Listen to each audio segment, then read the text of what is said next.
kabar? Salam jumpa pemirsa. Senang sekali Nusa Tenggara Timur hari ini pagi kembali hadir menjumpai Anda. Sejumlah informasi menarik dan teraktual dari berbagai daerah di Nusa Tenggara Timur telah kami siapkan untuk Anda.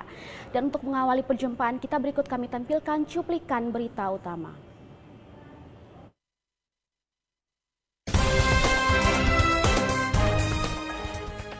Defile alutsista pada HUT TNI terbuka untuk umum. Satgas Pamtas RI RDTL serahkan barang bukti ke Bea Cukai. Satu orang wisatawan asing asal Tiongkok hilang di Taman Nasional Komodo.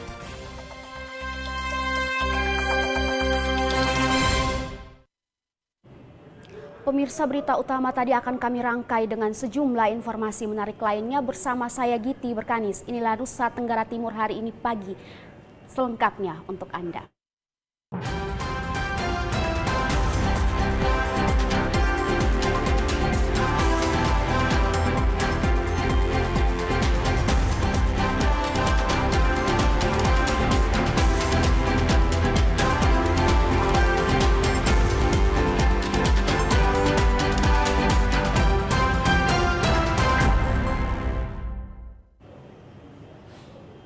Ya pemirsa, kita awali informasi pagi ini peringatan hari ulang tahun ke-78 TNI yang akan berlangsung di halaman rumah jabatan Gubernur Nusa Tenggara Timur akan ditampilkan defile prajurit TNI dan alutsista milik TNI. Rangkaian upacara peringatan HUT TNI ini terbuka untuk umum dan boleh disaksikan langsung oleh masyarakat Kota Kupang. Komandan Korem 161 Wirasakti Brigjen TNI Febriel Boyong Sikumbang mengatakan, upacara peringatan hari ulang tahun ke-78 TNI akan berlangsung di halaman rumah jabatan Gubernur NTT. Upacara hari ulang tahun ke-78 TNI tahun ini akan dirangkaikan dengan sejumlah acara, seperti penampilan defile dari prajurit TNI Angkatan Darat, Laut, dan Udara, serta defile alat utama sistem persenjataan atau alutsista yang dimiliki oleh TNI di wilayah Nusa Tenggara Timur, di antaranya mobil tank. Dan dalam upacara HUT TNI kali ini juga akan ditampilkan seni bela diri dari prajurit TNI yang bertugas di NTT. Dan Rem menambahkan, seluruh rangkaian upacara dan penampilan defile akan berlangsung di halaman rumah jabatan Gubernur NTT dan boleh disaksikan oleh masyarakat umum. Untuk itu masyarakat diajak untuk datang dan melihat secara dekat alutsista yang dimiliki oleh TNI yang akan ditampilkan dalam defile HUT ke-78 TNI pada 5 Oktober 2023. Berkaitan dengan TNI, besok kita tanggal 5 maksudnya, kita akan melaksanakan upacara parade dan defile di kantor Gubernur Provinsi NTT, dilanjutkan dengan syukuran. Kita berharap juga masyarakat bisa turut hadir menyaksikan karena ada parade dan defile alutsista yang ada yang berasal dari unsur TNI yang berada di Provinsi NTT. Kita tahu di NTT ini ada satu Brigade Infanteri Komodo, satu Batalion Arhanud, dan satu Batalion Armet yang akan mendisplay alutsista yang dimiliki pada gelar upacara parade dan defile tanggal 5 Oktober nanti. Dalam upacara HUT ke-78 TNI di Kota Kupang juga akan ada kolaborasi antara prajurit TNI dan Polri sebagai bentuk sinergitas antara kedua instansi. Satu hari sebelum pelaksanaan upacara peringatan HUT TNI di halaman rumah jabatan Gubernur NTT, terlihat sejumlah alutsista TNI yang akan ditampilkan dalam defile telah disiapkan di halaman rumah jabatan Gubernur NTT. Ivani Olang, Rio Jogo, TVRI NTT. Saudara, selama 12 bulan menjalankan tugas pengamanan di wilayah perbatasan, anggota Satgas Pamtas RI RDTL dari Satgas Puryo KAF 10, Mandagiri dan Yonif Rider Khusus 744, Satya Yuda Bakti, berhasil mengamankan puluhan senjata api. Sebanyak 36 pucuk senjata api jenis Springfield dan rakitan berhasil diamankan oleh anggota Satgas Pamtas RI RDTL dari Satgas Puryon KAF 10 Mendagiri dan Yonif Rider Khusus 744 Satya Yuda Bakti selama 1 tahun menjalankan tugas pengamanan wilayah perbatasan Indonesia Timur Leste. Senjata yang berhasil diamankan merupakan hasil pembinaan teritorial, yakni pendekatan persuasif kepada masyarakat di wilayah perbatasan dengan memberikan pengertian kepada masyarakat terkait bahaya menyimpan senjata api. Dan hasilnya masyarakat secara sukarela menyerahkan senjata api yang dimiliki. Senjata yang diserahkan ini kebanyakan merupakan milik para orang-orang tua saat masih bergabung dengan Timor Leste. Selain senjata api, anggota Satgas Pamtas, baik sektor timur maupun sektor barat, juga berhasil menggagalkan sejumlah upaya penyelundupan yang hendak dilakukan ke Timor Leste maupun ke Indonesia, seperti bahan bakar minyak, sembako, dan kendaraan roda 2 dan roda 4, serta pelintas batas ilegal. Barang-barang sitaan itu berupa seperti BBM, kendaraan, senjata. Kalau yang sifatnya itu umum seperti BBM, sembako, kendaraan itu kita serahkan ke pihak Bea Cukai. Itu sudah dilakukan serah terima ke pihak Bea Cukai, nanti Bea Cukai yang akan melakukan tindak lanjutnya. Apakah itu dilelang dan hasilnya akan diserahkan kepada negara. Sedangkan untuk seperti senjata dan sebagainya itu kita amankan di Korem yang nantinya juga akan ada waktu untuk dimusnahkan. Untuk barang bukti penyelundupan seperti BBM, kendaraan, dan sembako yang diamankan oleh anggota Satgas Pamtas RI RDTL telah diserahkan ke pihak Bea Cukai untuk ditindaklanjuti. Sementara barang bukti senjata api untuk saat ini masih diamankan di Korem 161 Wirasakti dan akan segera dimusnahkan dalam waktu dekat. Ivani Olang, Rio Jogo, TVRI NTT. Sementara itu pemirsa, setelah 12 bulan menjalankan tugas menjaga dan mengamankan wilayah perbatasan Indonesia Timor Leste di Provinsi Nusa Tenggara Timur, prajurit Satuan Tugas Tempur Batalion Kavaleri 10, Mandagiri, Satgas Intel dan Satgas Bantuan dilepas untuk kembali ke home base di Makassar.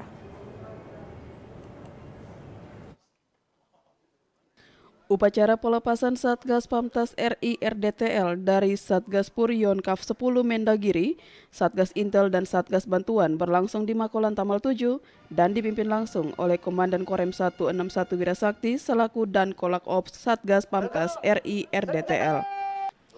Satgas Puryon Kav 10 Mendagiri dan Yonif Rider Sus 744 Satya Yuda Bakti telah melaksanakan tugas pengamanan wilayah perbatasan RI RDTL sejak September 2022 hingga September 2023. Komandan Korem 161 Wirasakti Brigjen TNI Febriel Boyong Sekumbang saat melepas prajurit Satgas Puryon Kav 10 Mendagiri kembali ke home base mengucapkan terima kasih untuk seluruh personil Satgas yang telah melaksanakan tugas dan tanggung jawab menjaga dan mengamankan wilayah perbatasan Indonesia Timor Leste selama 1 tahun dengan aman, baik, dan lancar.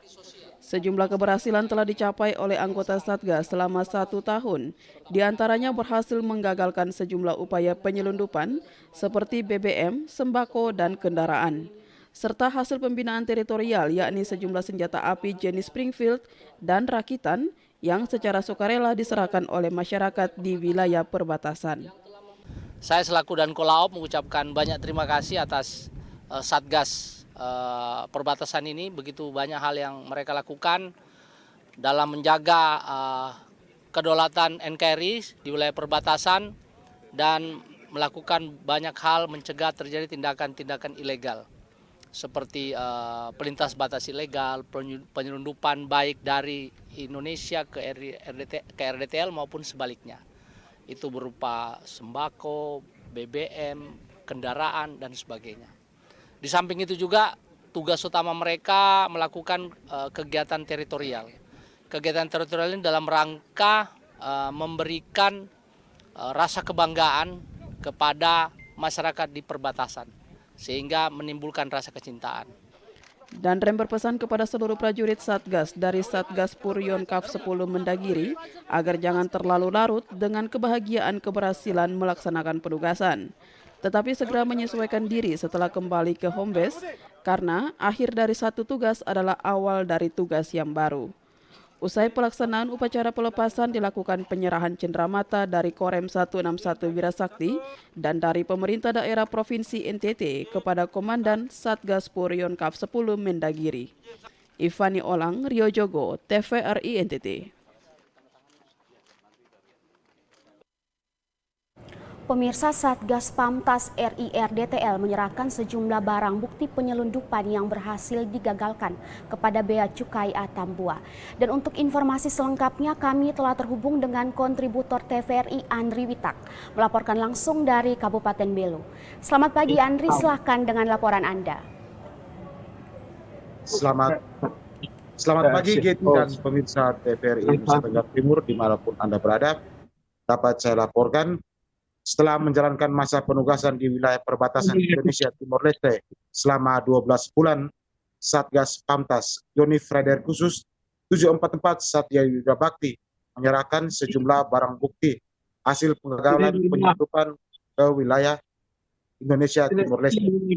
Sejumlah barang bukti yang berhasil diserahkan kepada pihak Bea Cukai Atambua seperti BBM dengan rincian Pertalite, solar, serta minyak tanah dengan total jumlah 4,3 ton, 3 pucuk senjata api, barang kayu cendana, serta 4 unit sepeda motor dan 1 unit mesin kapal motor.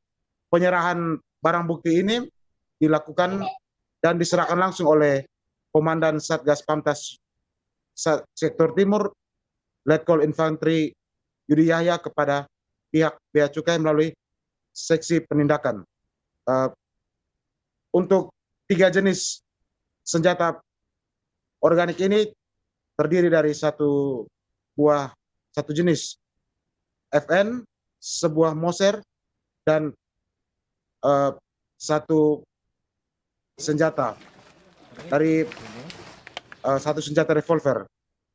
Penyerahan ini kemudian ditandai dengan penandatanganan berita acara oleh pihak Satgas Pamtas kepada pihak Bea Cukai Atambua. Ya, terkait 3 jenis senjata organik yang diserahkan oleh Satgas Pamtas ini nantinya akan diserahkan kepada Kol-Apop dalam hal ini Korem 161 Wirasakti sesuai dengan SOP. Sementara itu barang bukti yang diserahkan ini nantinya akan ditindaklanjuti oleh pihak Bea Cukai Atambua dengan melakukan pendataan dan penelitian terhadap barang bukti sesuai dengan prosedur yang berlaku. Selanjutnya status barang bukti ini akan dinaikkan sehingga berkekuatan hukum, sehingga barang bukti ini bisa dihibahkan maupun dilelang serta hasilnya akan dimasukkan ke dalam kas negara. Ya, terkait pengamanan di wilayah perbatasan sektor timur ini, nantinya Yoni Freder Khusus 744 Satya Yuda Bakti akan digantikan oleh pasukan dari Batalion 742 Satya Wirayuda dari Nusa Tenggara Barat. Demikian laporan saya. Titi. Terima kasih Andri atas laporan Anda, selamat bertugas kembali. Pemirsa, kita ke informasi lainnya,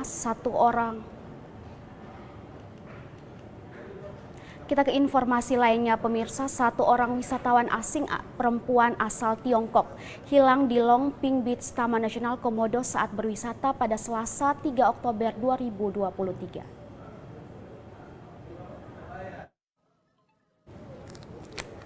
Tim SAR gabungan melakukan pencarian terhadap korban Yiliu, 27 tahun, wisatawan perempuan asal Cina yang hilang saat berwisata di Long Ping Beach, Taman Nasional Komodo. Korban dikabarkan hilang sekitar pukul 10 waktu Indonesia bagian tengah pada Selasa 3 Oktober 2023. Korban diketahui hilang setelah rombongan wisatawannya yang menumpangi kapal Kivatsa 03 berkumpul dan akan bertolak menuju Pulau Komodo, namun korban tidak terlihat. Tim SAR melakukan pencarian dibantu oleh masyarakat sekitar yang berada di lokasi kejadian. Proses pencarian berlangsung dari pukul 10 hingga 18 WITA dengan menyisiri wilayah perairan Long Ping Beach dan wilayah darat, namun tidak membuahkan hasil. Hingga kini korban belum ditemukan. Atas hilangnya korban, seluruh wisatawan yang satu grup bersama korban dievakuasi oleh tim SAR gabungan menuju Labuan Bajo. Proses pencarian korban dilanjutkan pada hari Rabu ini 4 Oktober 2023. Melibatkan unsur SAR, TNI Polri dan sukarelawan yang saat ini telah berada di lokasi. Yang berada di pantai akhirnya nakoda kapal menginformasikan kembali agar semua penumpang kembali ke kapal. Dari 15 orang, jadi hanya ada 1 orang yang belum kembali. Jadi warga negara Cina, usia 27 tahun dengan atas nama Yi Liu. Jadi personel yang berada di Labuan Bajo sudah berupaya melakukan pencarian baik di pinggir pantai, menyisir pantai, serta menggunakan RIP pos Basarnas Labuan Bajo. Namun hingga pukul 18.00 korban belum kami temukan. Dan rencana pencariannya akan dilanjutkan esok hari jam 06.00. Alexandro Hatol, TVRI NTT.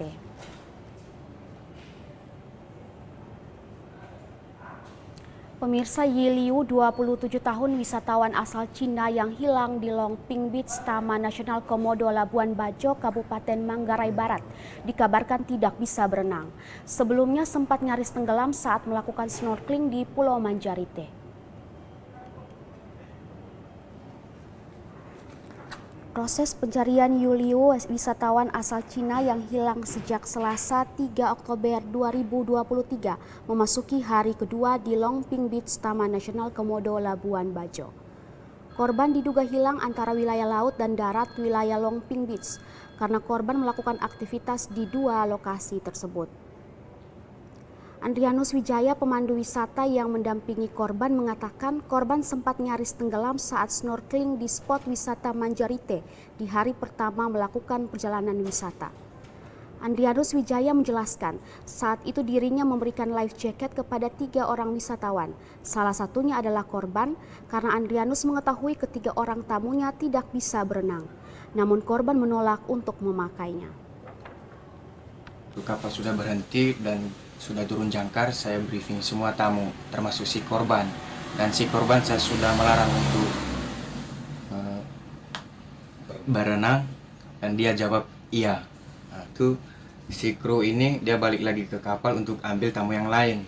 Nah, begitu dia ambil tamu yang lain bawa ke pantai, saya lihat korban ini dia bawa life jacket sama perlengkapan snorkeling. Sama dia sudah ganti pakaian renang.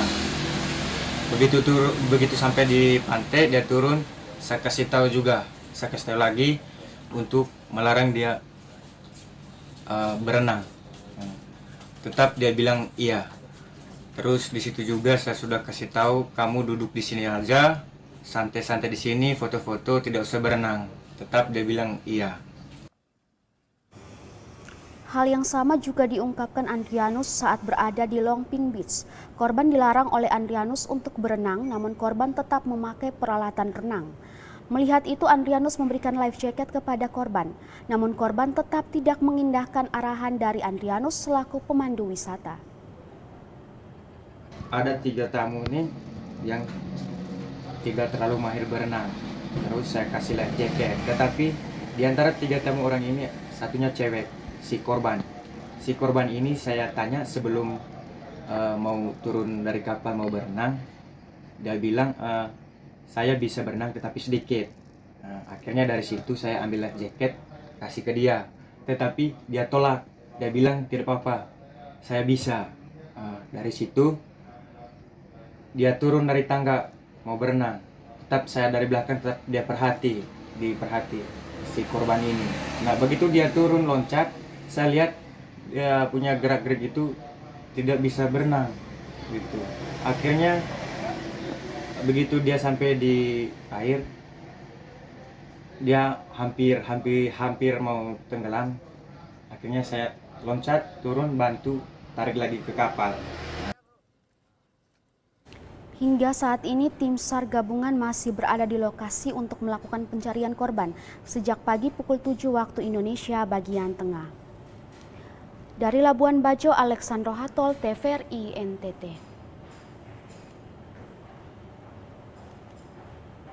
Ya pemirsa, sejumlah informasi menarik lainnya akan kami hadirkan setelah jeda berikut ini. Tetaplah bersama kami.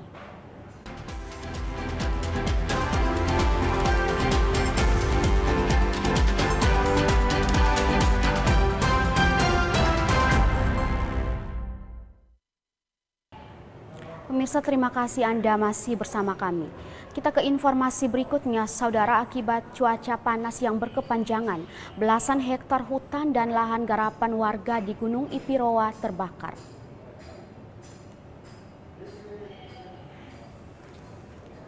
Kepala Bidang Pemadam Kebakaran Jayadi Sipa menyampaikan dirinya mendapatkan informasi tepat pada jam 9 pagi dan langsung bersama anggota ke TKP untuk lakukan pemadaman.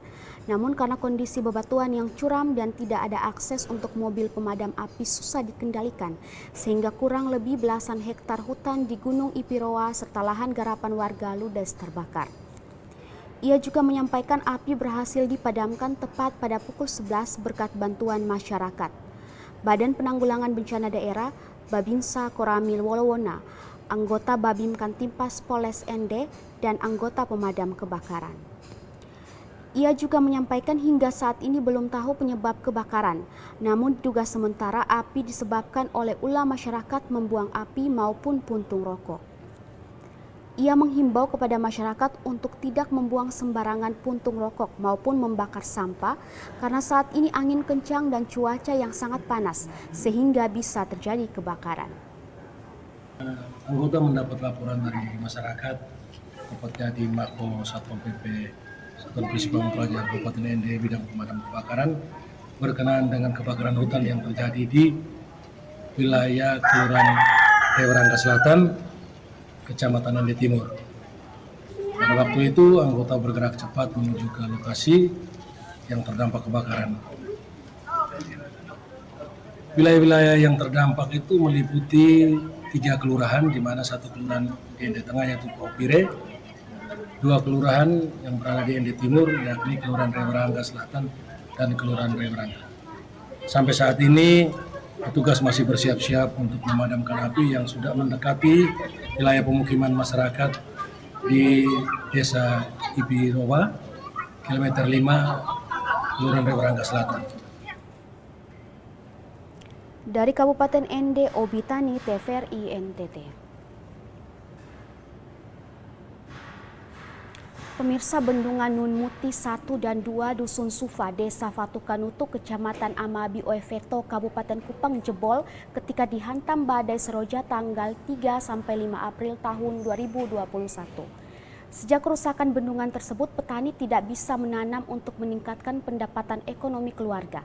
Tahun ini saluran irigasi diperbaiki sehingga petani bisa kembali menanam.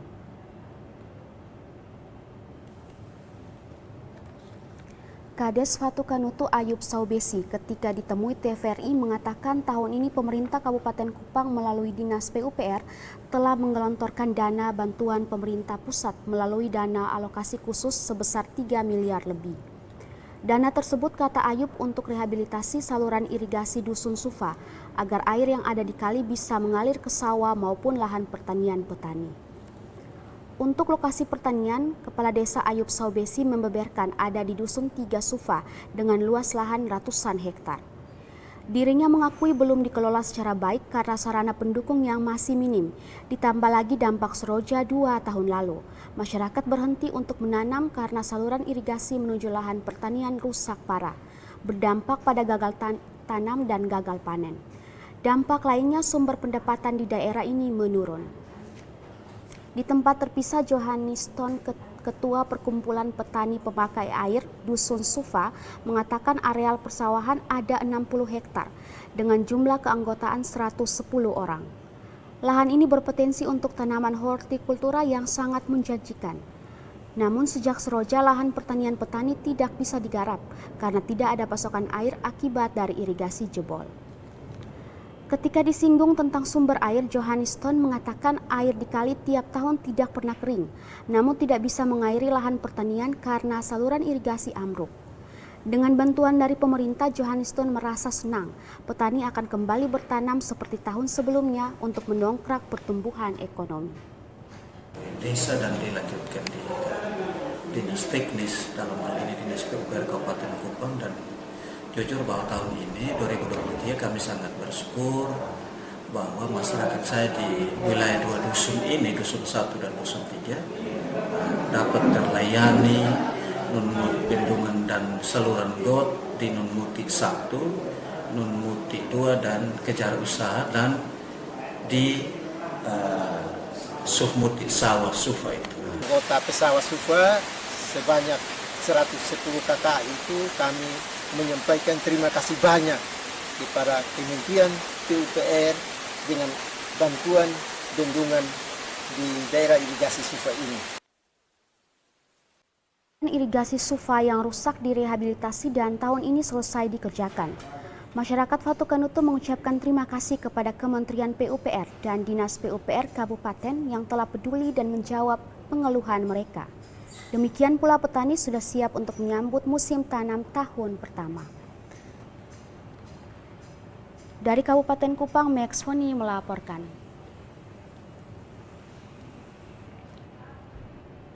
Kita ke informasi lainnya, pemirsa. Jelang Pesta Demokrasi, Polres ND kembali menggelar apel pemeriksaan dalam rangka persiapan pengamanan pemilu 2024 mendatang.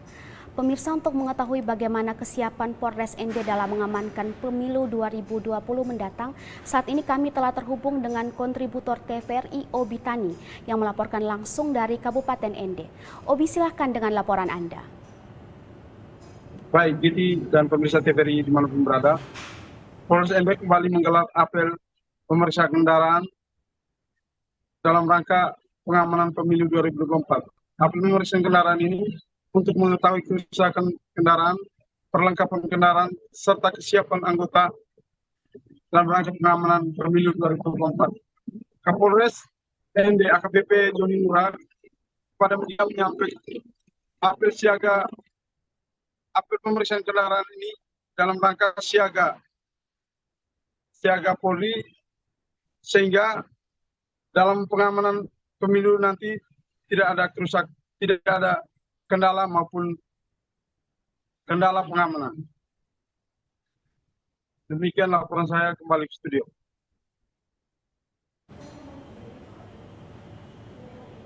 Terima kasih Obi atas laporan Anda. Selamat bertugas kembali.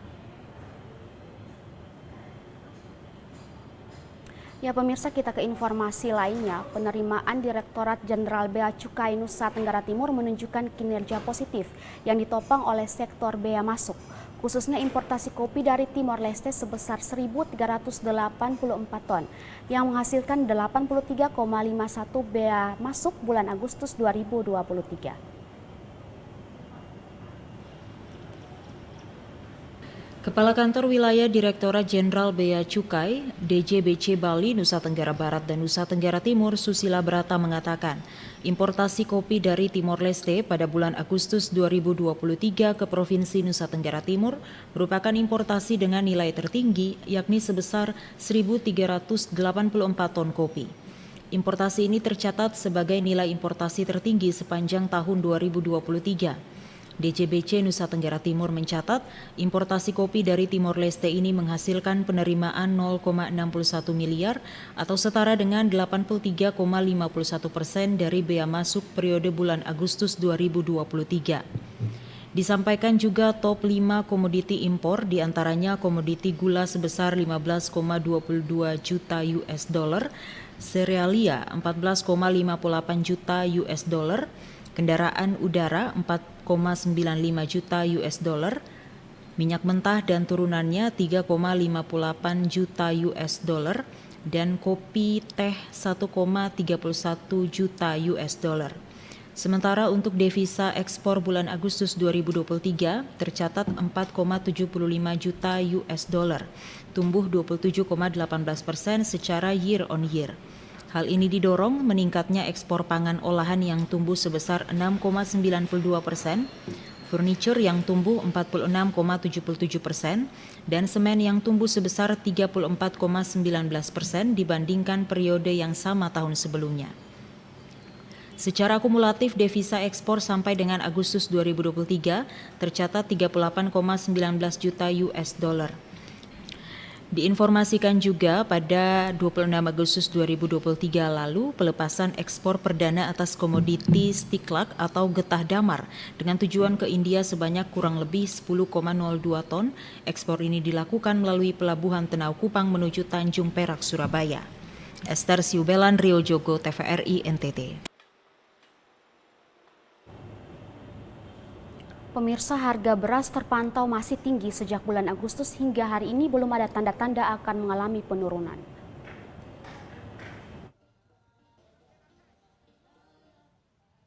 Harga beras premium di pasaran masih sangat tinggi. Seperti beras jenis Nona Kupang biasa dijual 1 kg Rp13.000, sekarang dijual dengan harga Rp15.500.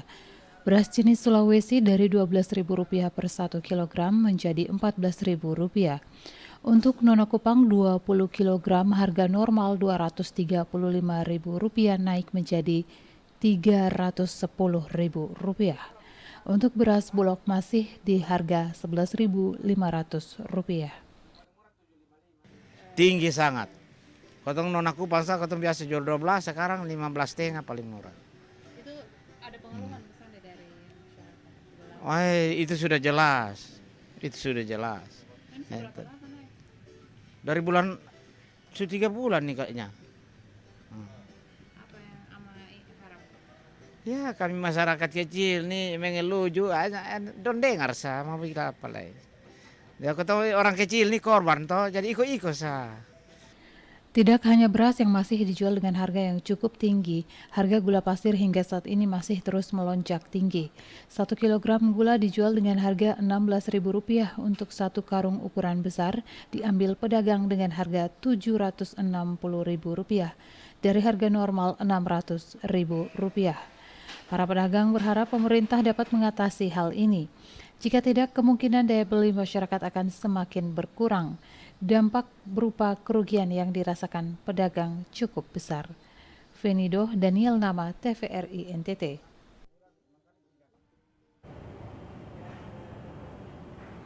Ya pemirsa, informasi menarik lainnya akan kami hadirkan setelah jeda berikut ini. Tetaplah bersama kami.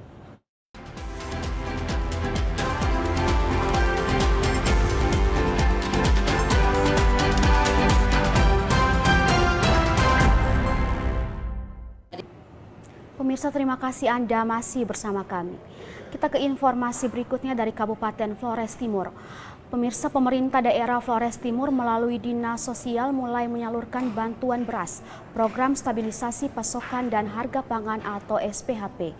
Tujuannya untuk mengendalikan inflasi akibat harga beras di daerah yang diprediksi masih mengalami kenaikan hingga akhir 2023.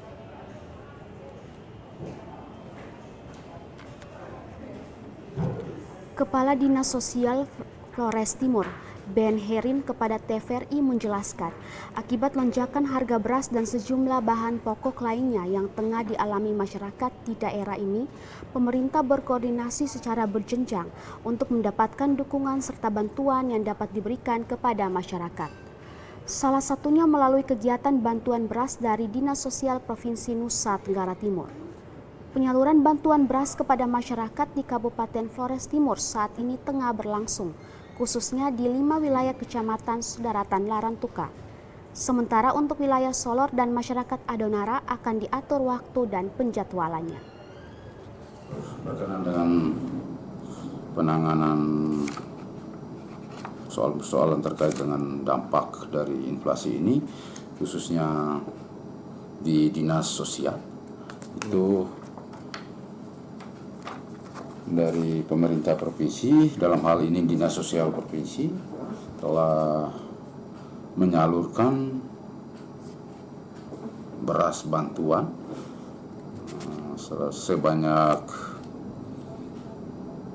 7,3 ton atau 7.300 kg atau 730 karung yang diperuntukkan untuk keluarga penerima manfaat sebanyak 365 kakak. Ben Herin pun menjelaskan konsentrasi penyaluran beras bantuan masyarakat berekonomi lemah yang kini tergabung dalam kelompok keluarga penerima manfaat atau KPM terdata sekitar 7 ribuan KPM se-Kabupaten Flores Timur. Alokasi bantuan beras sebanyak 20 kg per kepala keluarga. Dari Kabupaten Flores Timur, Patman Werang, TVRI NTT. Saudara, pemerintah daerah Timor Tengah Selatan melalui tim terpadu yang dikoordinir Dinas Perumahan Rakyat dan Kawasan Pemukiman Kabupaten Timor Tengah Selatan siap memfasilitasi dan mengakhiri konflik di Bendungan Temef.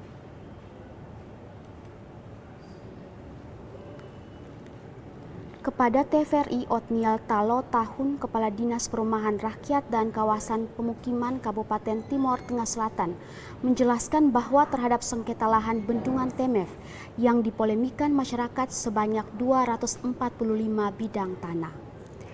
Pihaknya sebagai ketua tim terpadu yang dibentuk pemerintah daerah melalui Bupati akan segera memfasilitasi semua pihak, baik dari pihak BWS, ATR BPN maupun masyarakat, untuk persoalan 245 bidang tanah yang masuk pada areal penggunaan lain segera disudahi.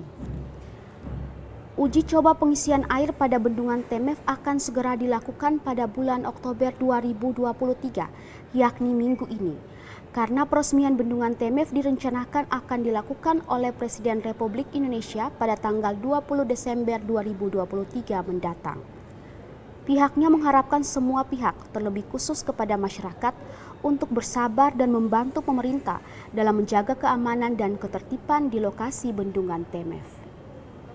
Karena itu semulanya kawasan hutan sesuai dengan data dari kehutanan bahwa hutan laut Tumbes yang di dalamnya ada Bendungan Temef itu sudah ditetapkan sejak tahun 1936.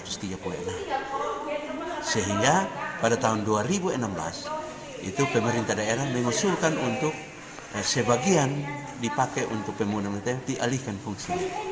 Sehingga keluarlah SK Menteri yang menyetujui untuk pemanfaatan sebagian kawasan hutan untuk dimanfaatkan dalam rangka pembangunan Temef. Otniel Talo Tahun menambahkan bahwa 245 bidang tanah masuk dalam areal penggunaan lain yang ditetapkan Kementerian Kehutanan pada tahun 2016 silam karena masuk kawasan hutan Laut Tumbes. Namun karena sudah ada pembebasan untuk pembangunan Bendungan Temef, maka masyarakat perlu mengerti untuk membantu pemerintah melancarkan penggunaan Bendungan Temef sebaik mungkin untuk kepentingan anak cucu ke depan. Dari Kabupaten Timor Tengah Selatan, Evan Baitano, TVRI NTT.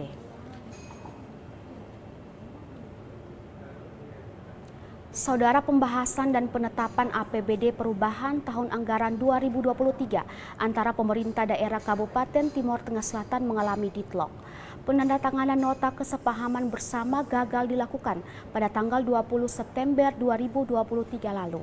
Pemerintah daerah akhirnya melakukan konsultasi ke penjabat Gubernur Nusa Tenggara Timur untuk menggunakan peraturan kepala daerah atau Perkada dalam penjabaran anggaran perubahan.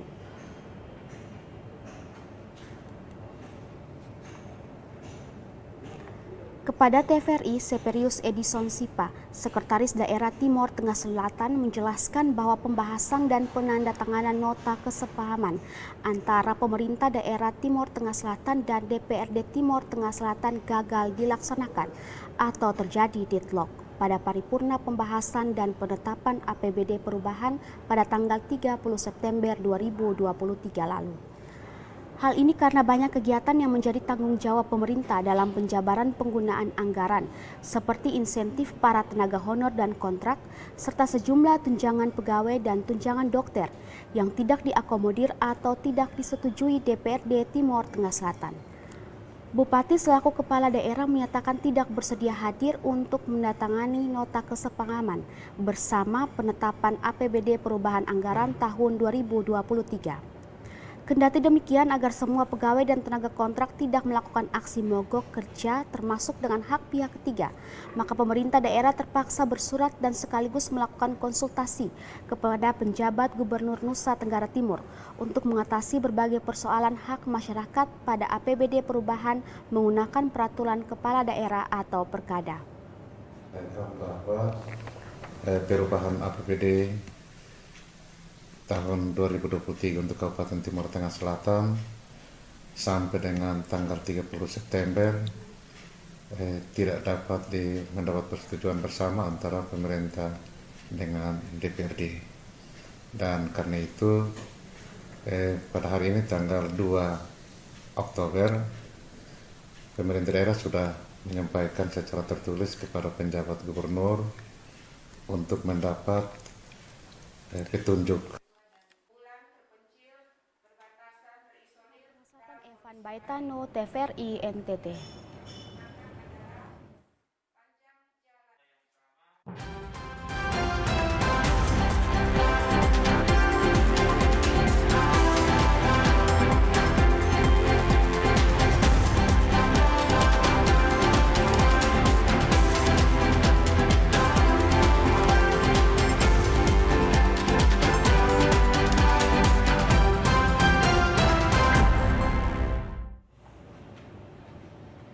Pemirsa, informasi tadi sekaligus mengakhiri perjumpaan kita hari ini. Terus saksikan Nusa Tenggara Timur hari ini pagi yang menyajikan informasi secara santun, lugas, dan berimbang. Hanya di TVRI NTT Media Pemersatu Bangsa. Akhir kata saya Giti Berkanis mewakili seluruh kerabat kerja yang bertugas mengucapkan terima kasih atas kebersamaan Anda. Selamat melanjutkan aktivitas Anda dan sampai jumpa.